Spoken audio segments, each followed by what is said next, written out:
Hi hello welcome to our channel. నేను మిసిరి. ఈరోజు మనం చెప్పుకోబోయే కథ ధరణి కళ్యాణం పార్ట్ 135. ఇక కథలోకి వెళ్ళిపోదాం. ధరణి గారు, ఆరోగ్యం ఎలా ఉంది అని అడిగాడు దేవ్. బాగుందండి, చిరునవ్వుతో చెప్పింది ధరణి. అందరికీ సర్వెంట్ కాఫీ ఇచ్చి వెళ్ళింది. సార్, మీరు ఆ ఇంటి దగ్గర ఉంటారని నేను ఎక్స్పెక్ట్ చేయలేదు అని ప్రకాష్ వైపు చూస్తూ అన్నాడు దేవ్. రిటైర్, ఇక రిలాక్స్ అవ్వాలి కదా అని నవ్వి, ప్రెజెంట్ గగన్ అన్నిటినీ హ్యాండిల్ చేస్తున్నాడు, ప్రాబ్లం ఏం లేదు, అందుకే నేను హాయిగా రెస్ట్ తీసుకుంటున్నాను, ఇప్పటి నుంచి ఎంజాయ్ చేయాలి కదా అని ప్రకాష్ అనగానే అందరూ నవ్వేశారు అక్కడ. మీ నాన్న ఏం చేస్తున్నాడు, ఒక్కసారి కూడా ఇంటికి రాడా అని అడిగాడు ప్రకాష్ సూర్యని. నాన్న కూడా రిటైర్ అవ్వాలని అనుకుంటున్నారు అంకుల్, అప్పుడు మీరు హాయిగా ఎంజాయ్ చేద్దరులేండి అని సూర్య కూడా గట్టిగా నవ్వాడు. వెరీ గుడ్, త్వరగా రిటైర్ అవ్వమని చెప్పు సూర్య, మేమందరం టూర్కి వెళ్ళాలి అని చెప్పాడు ప్రకాష్. ఇంతకీ మమ్మల్ని రానిస్తారా లేదా మీ ఫ్రెండ్షిప్ గురించి నాకంటే బాగా ఎవరికీ తెలియదు అని అడిగింది మాలవిక. మీరు లేకుండా ఎలా వెళ్తాం మాలా డియర్ అని మాలవిక చుట్టూ చేతిని వేశాడు ప్రకాష్. మంచిది, లేకపోతే అసలు ఊరుకోం అని చెప్పింది మాలవిక. కాసేపు వారి మధ్య సరదాగా మాటలు సాగాయి. ధరణి పుట్టబోయే బేబీ కోసం వాళ్ళు తెచ్చిన గిఫ్ట్స్ అన్నీ ఇచ్చేసి వెళ్ళిపోయారు దేవ్, జాను, సూర్య, దాత్రి. రే గగన్, ఆ రాజ్గన్ని ఏం చేద్దాం అని అడిగాడు రాజేష్. నా మీద మర్డర్ అటెంప్ట్ చేశాడు అని కేసు వేయించు, కావాలంటే నేను వచ్చి సైన్ చేస్తాను, ఇక నా లైఫ్లో ఎప్పుడు అలాంటి వేస్ట్ మ్యాటర్స్ ఉండకూడదు, ఇప్పటికే 10 నెలలు వేస్ట్ అయిపోయాయి ఇలాంటి డర్టీ థింగ్స్ వల్ల అని చాలా విసుగ్గా చెప్పాడు గగన్. ఓకే, అరే చెప్పడం మర్చిపోయాను, విభావ్గాడి చెల్లి ఉంది కదా, ఆ అమ్మాయి వినయ్ని వదలకూడదు అని తన అన్నయ్యను అన్యాయంగా చంపేశాడు అని పోలీస్ స్టేషన్ చుట్టూ లాయర్ చుట్టూ తిరుగుతోంది, ఆ అమ్మాయి తలుచుకుంటే ఏదైనా చేయగలదు అని చెప్పాడు రాజేష్. ఇదంతా ఏమో కానీ ధరణి లైఫ్ సేవ్ చేసింది, నిజం చెప్తే బెటర్ ఏమో అని అన్నాడు గగన్. నమ్ముతుందంటావా అడిగాడు రాజేష్. నమ్మదు, ప్రూఫ్ చూపిస్తే ఖచ్చితంగా నమ్ముతుంది కదా అని అన్నాడు గగన్. ఆ రాజుగాడి ఫోన్లో వాళ్ళిద్దరూ మాట్లాడిన మాటలు, అంతేకాదు ప్రగతిని టార్చర్ చేస్తున్నప్పుడు రాజ్ దొంగచాటుగా తీసిన వీడియోస్ ఉన్నాయి అని ఐడియా ఇచ్చాడు రాజేష్. పర్సనల్ వీడియోస్ ఉన్నాయా, ఆ రాజ్గాన్ని చంపేయాలి, ఛ బుద్ధి లేదు వీడికి, అక్కడ ఒక అమ్మాయి లైఫ్ అని గట్టిగా టేబుల్ మీద కొట్టాడు గగన్. అవేమీ లేవురా, జస్ట్ ప్రగతితో మిస్బిహేవ్ చేస్తున్న వీడియోస్ ఉన్నాయి అంతే. గగన్కి కోపం వచ్చిందని అర్థమైపోయింది రాజేష్కి. అన్నీ కలెక్ట్ చేయి, తన బెస్ట్ ఫ్రెండ్ ప్రగతి తన అన్నయ్య వల్ల చనిపోయిందని తెలియాలి, ప్రగతి బ్యాడ్ అయ్యేలా ఉండకూడదు అని అన్నాడు గగన్. సరేరా అని లేచి అక్కడి నుంచి వెళ్ళిపోయాడు రాజేష్. మరో 3 గంటలు హైదరాబాద్ మొత్తం కాకపోయినా కొంతవరకు చుట్టేసి ఇంటికి చేరుకున్నారు సూర్య, దేవ్ దంపతులు. దేవ్ గారు, అయిపోయాయా మీ ముచ్చట్లు అని కళ్ళెగరేసింది జాను. దేవ్ నవ్వాడు ఆమె మాటలకి. ఇక్కడ తమర వైఫ్ ఉంది, గుర్తుందా నీకు అని ముఖం తిప్పుకుంది జాహ్నవి. జానుని వెనక నుంచి హత్తుకుని పడుకున్నాడు దేవ్. కళ్ళు మూసుకుంది జాహ్నవి. 1/2 అవర్గా జాను అంటూ జాను మెడ మీద ముద్దాడాడు దేవ్. నీ నుంచి కాసేపు కూడా దూరంగా ఉండాలి అని లేదు దేవ్. ఆమె నడుముని చుట్టుకుని అతని చేతి మీద చేయి వేసింది జాను. ఆమె చల్లటి చేతి స్పర్శ తగలగానే ఆమె నడుము మీద అతని చేయి ఇంకా బిగుసుకుపోయింది. కావాలని కోపం చూపిస్తావు కదా అంటూ నవ్వాడు దేవ్. మెల్లిగా అతని వైపు తిరిగింది. నువ్వు బ్రతిమాలుతూ ఉంటే నాకు చాలా ఇష్టం అంటూ విచ్చుకున్న పెదవులతో చెప్పింది జాను. నీకు కోపం తెప్పించడం కూడా నాకు చాలా ఇష్టం. ఆమె నడుం మీద టీషర్ట్ పక్కకు వెళ్ళిపోయింది. అతని వెచ్చని చేతి స్పర్శకి కళ్ళు మూసుకుంది జాను. అతని చెయ్యి ఆమె నడుమునంతా తడుముతూ ఉంటే తన్మయత్వం చెంది గాఢంగా హత్తుకుంది అతన్ని. ఆమె శరీరం మొత్తం ఎత్తుపల్లాలను కొలిచే పనిలో పడిపోయాడతను. ప్రేమగా అతన్ని పెనవేసుకుంది ఆమె. ప్రేమ చూపించడంలో మునిగిపోయాడు అతను. నైట్ ఇంటికొచ్చాడు గగన్. గగన్ గదిలోకొచ్చేసరికి 2 కాళ్ళు పెనవేసుకున్నట్టుగా పెట్టి చేతిని నుదుటి మీద పెట్టుకుని దీర్ఘాలోచనలో ఉన్నట్టు కనిపించింది ఈ ధరణి. ఆమెను ఒకసారి చూసి సరాసరి బాత్రూంలోకి వెళ్ళిపోయాడు గగన్. అతను వచ్చింది కూడా గమనించి అతని కోసం రూమంతా చూసింది. కానీ ఆ పాటికి అతను బాత్రూంలోకి వెళ్ళిపోయాడు.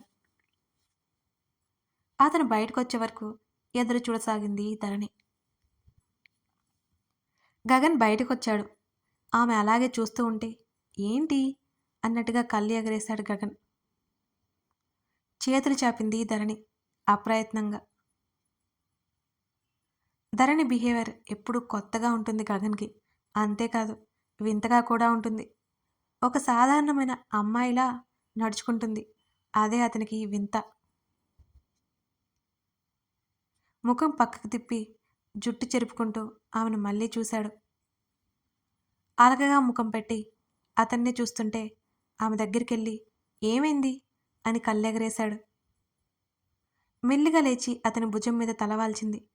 ఇవాళంతా మీరు లేరుగా, చాలా మిస్ అయ్యాను అని ఆమె అతని చేతి మీద రాస్తూ చెబుతుంటే టెంప్ట్ చేయకు ప్లీజ్ అన్నాడు గగన్. ఆశ్చర్యంతో తల తిప్పి చూసింది ధరణి అతని వైపు. వద్దంటే చీరలు కట్టి కావాలనే ఇదంతా చేస్తున్నావా అంటూ ఆమె వీపు కిందగా చుట్టూ చేతిని వేసి ఆ చేతితో ఆమె నడుమును చుట్టేసి ఆమె అతని వైపు వాలి ఉండడం వల్ల నునుపుగా పొడవుగా కనిపిస్తున్న ఆమె నడుముని చేతితో నిమరసాగాడు. కాదు, అలవాటైపోయింది కదా అని అతన్నే చూసింది కంగారుగా ధరణి. కాదు, కావాలనే చేస్తున్నా అంటూ కాస్త ముందుకు వంగి ఆమె మెడవంపులో తడి చేశాడు గగన్. కొంత సమయం తర్వాత దూరం జరిపాడు ఆమెని.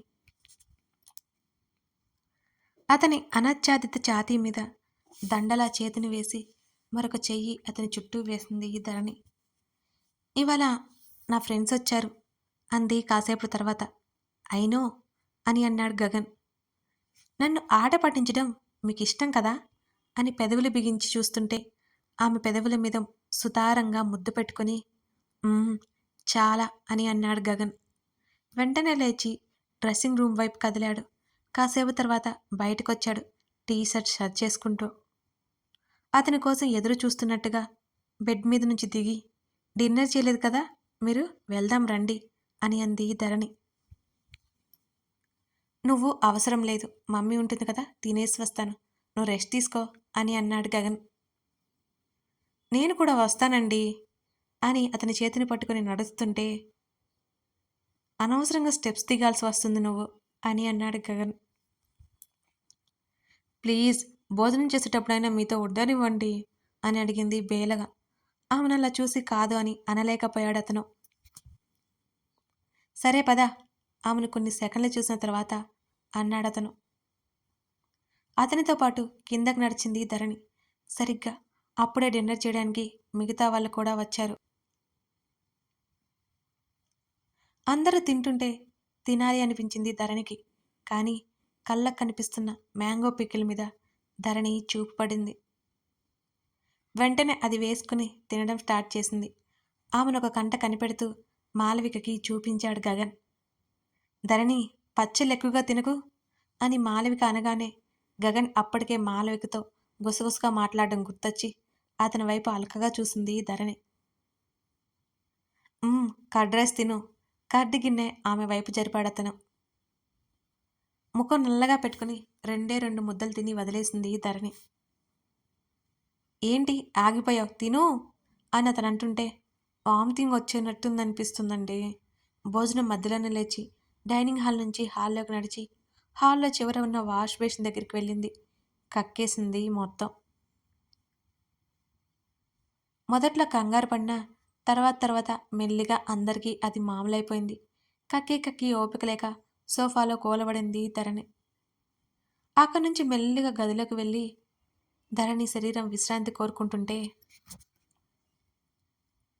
మామ్ ఇలా అయితే ఎలా అని మాలవిక వైపు చూశాడు గగన్. గగన్, ఇప్పటికే వామిట్ రాకుండా టాబ్లెట్ యూస్ చేస్తున్నారు. ఇంకేం మన చేతిలో లేదు. ఇంకొక నెల అలాగే ఉంటుంది.